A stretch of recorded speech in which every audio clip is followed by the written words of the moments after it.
Hi friend, welcome back to another video. I'm so glad you're here. Today I'm going to be doing a gray blending on my client Cindy. I have not seen her in almost 2 years, so all that gray that you see once I start digging into her hair is all from her just growing it out since the last time I saw her. She thought she wanted to go all gray, but she decided ultimately that she did want to do something a little bit more blended, maybe some highlights. So I suggested doing a partial, just a traditional partial, and also getting a demi-permanent to cover the gray, so she won't have any harsh line as it grows out. The demi-permanent slowly fades, so it gives her a nice amount of coverage but doesn't cover the gray 100%. I like doing this because it just gives a softer effect to the grow out and also to the gray. It just kind of marries everything together. So I'm starting off with a fresh haircut.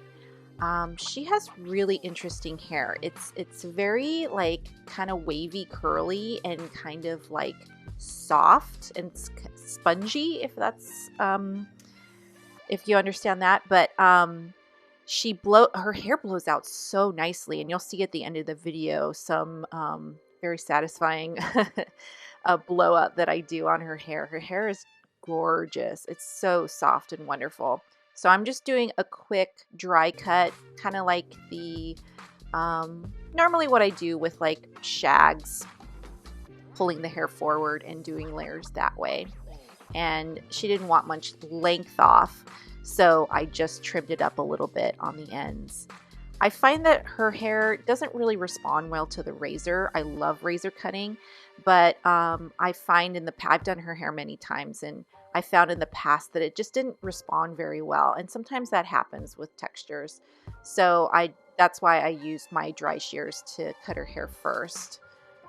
All right, so now you can see all that gray that she's been growing. That's 2 years. And then the rest at the bottom is from the last time I colored her hair.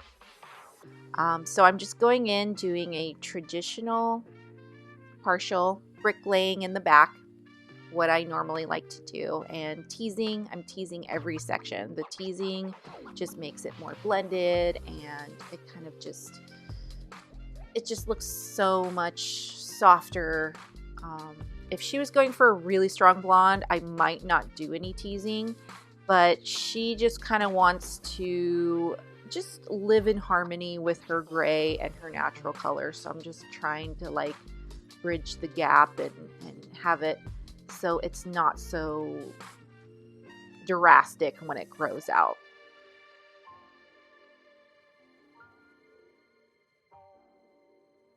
I want to say the whole process for her head took about almost 3 hours, because she has a lot of hair and there was a lot of regrowth. So once I get all the foils in, I'm going to go back in and cover all the gray with the demi-permanent. So I am using O&M, the ammonia-free blue lightener, and I'm using, I believe I started with 10 volume because I knew the foils were going to be in for a while, because I was going to put the demi on after for 25 minutes. So I wanted to start very low, and her hair is pretty strong, but I didn't want to get too overly confident. And if I know ahead of time that I'm going to be, if I'm going to be highlighting and then putting a base color on after, it's going to be on for a while. So I always like to start with 10.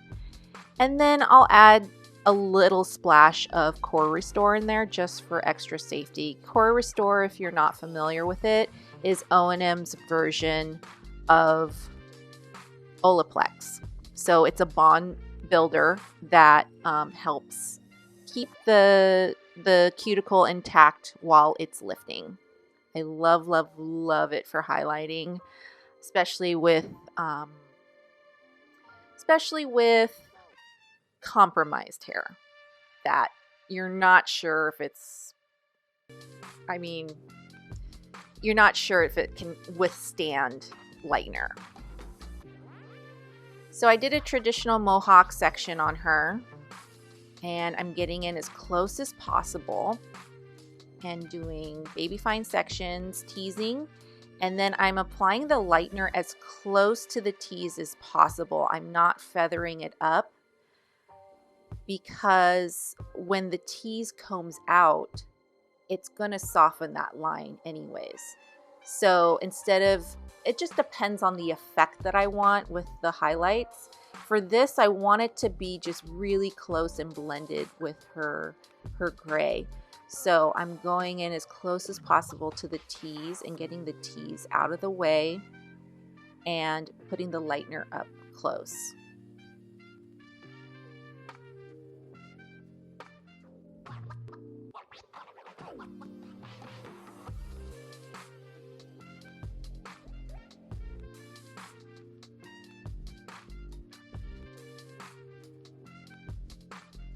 Since she hasn't had any highlights or color in a really long time, I am pulling it through all the way to the ends. She has some highlights at the very, very end. I think the last time I saw her, we did a permanent color base and we did balayage highlights, really, really rooty balayage. So she just has blonde on her ends. So I feel pretty strongly that it can handle, the ends can handle the lightener. So I'm not too worried about it. And plus I just want an overall brightness anyways. If she had really light ends, I would definitely keep the ends out.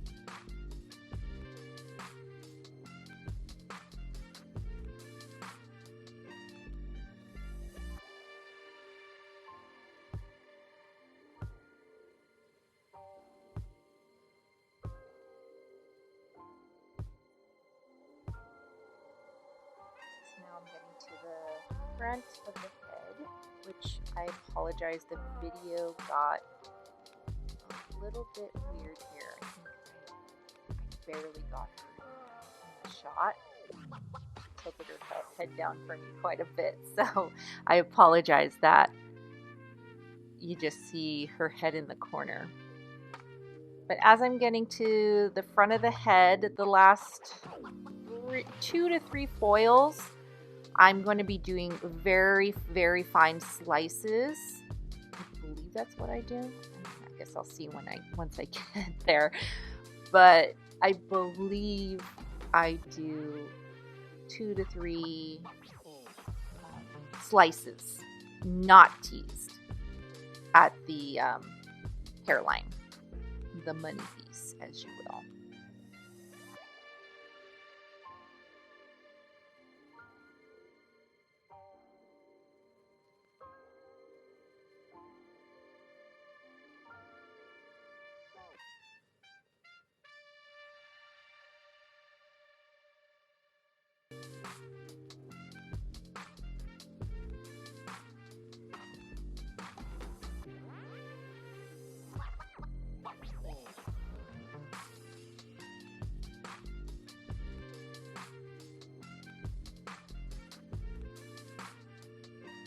Here as I'm getting to the front.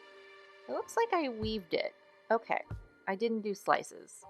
I thought maybe I weaved. Normally I do very, very fine slices up near the front, but she just wanted her hair to look really natural. She didn't want like a super strong money piece or anything like that. So I think that's why I did all weaves. So moving to the side, I am doing vertical along the hairline. I'm getting as close as possible, no weaving here, just 2 back-to-back, very fine weaves around the hairline.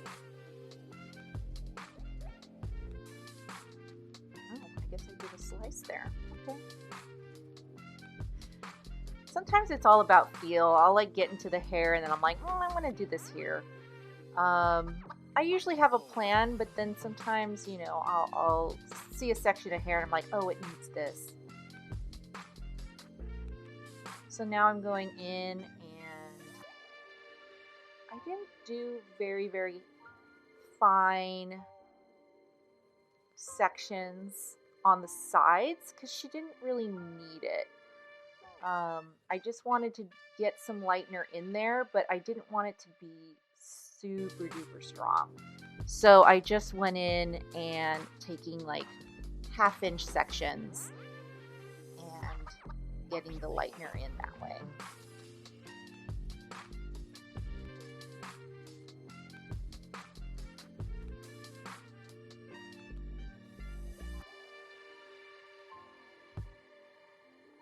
Same on the other side. Very fine weaves around the base. And then 1/2 inch sections.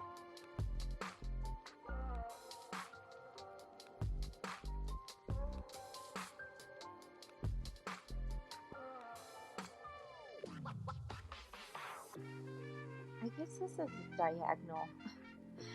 I apologize if sometimes in the videos I forget what the placement is. I get a little, I mean, I know what it is visually, but sometimes the wording, I get it wrong. So I apologize if I've done this in previous videos. I am doing diagonal placement on her here.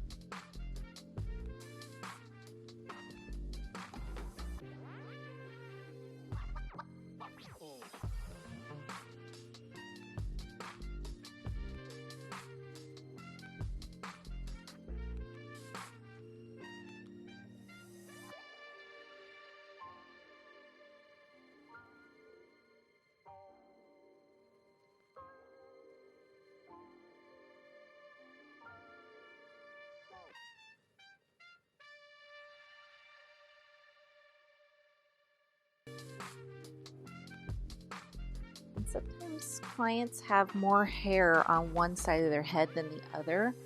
So I just kind of feel it out and base the placement on their head shape. So here I am quickly putting on her base color and bringing it down and covering all that gray as best as I can. So this is O&M's, I believe it's 6.0, just their natural 6 with 10 volume. And then I did do a few tip outs. I just kind of did it for fun. It kind of seemed like she needed it. So did a few tip outs. So here she is all washed out, and I am doing the toner. So for her roots, I did do a bit of a root smudge. I forgot I did this. I did do a little bit of root smudge because I just really wanted that root to be super blended. I believe I used 7.0 and 3.5 volume from O&M. And then once I get the root smudge in, and by the way, doing root smudge is so much easier doing it at the chair. Sometimes I get in a hurry and I'll just do everything at the bowl. But I really can't see that well the bowl with everything. And so I feel like it's just so much more efficient and easier for me and on my back as well to do all my toner at the chair. An exception maybe if it's just a simple toner. Like sometimes I'll use clean liquids from O&M.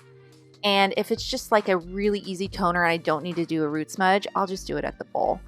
But with a root smudge and everything like this, I like to apply it at the chair for sure.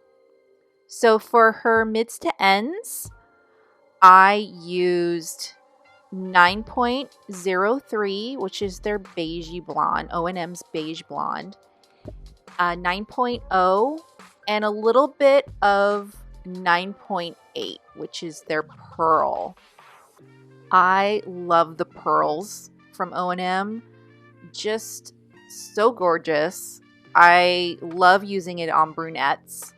I feel like the colors are just so, it just leaves the hair so beautiful and just a really clean blonde. Cindy wasn't really particular with the tone of her hair. She just wanted it to look really natural and easy. She didn't care if it was too ashy or if it was too goldeny. She just wanted it to look just really easy and natural. So I just went middle of the road, a little bit of beige, a little bit of neutral, and a little bit of pearl.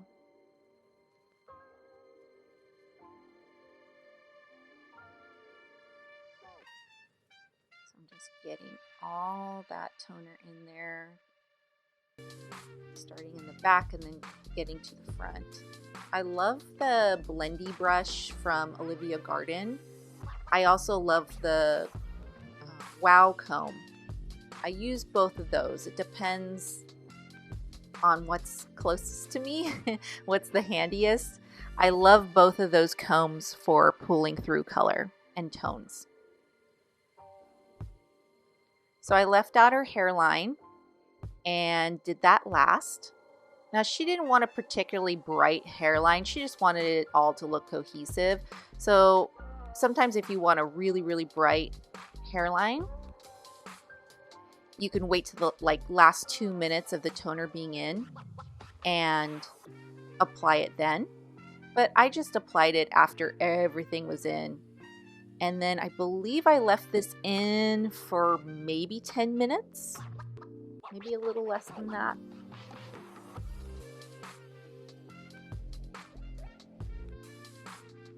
But this is all the core color from O&M. It's not the clean liquids. I do love the clean liquids, but I didn't have it handy this day, so I just used all the cream core color. So here's a little hairstylist satisfying video. This was very satisfying for me to watch. Her hair just blows out so beautifully. I just had to film it. But it looks so kinky curly at first sight, but then once you get into it and blow dry it, it just gets so smooth so easily. And I love blow drying her hair. As thick as it is and as long as it is the most satisfying hair to blow dry. So I just wanted to show a little clip of me smoothing out her hair. Normally, I really like embracing natural texture, and I encourage clients to do the same, but I also love a good blowout. And look how smooth it came out and how seamless. The highlights and the demi-permanent and the gray and everything just melding together. It's just, oh, I love how it came out. So pretty and blended and soft and natural. This will be a really easy color for her to maintain. I told her to come back at the end of the year. We usually do every 6 months, although she wanted to, wait a while. But yeah, that's the color. I hope you enjoyed this video. Make sure to subscribe to my channel for more videos like this. I'll see you soon.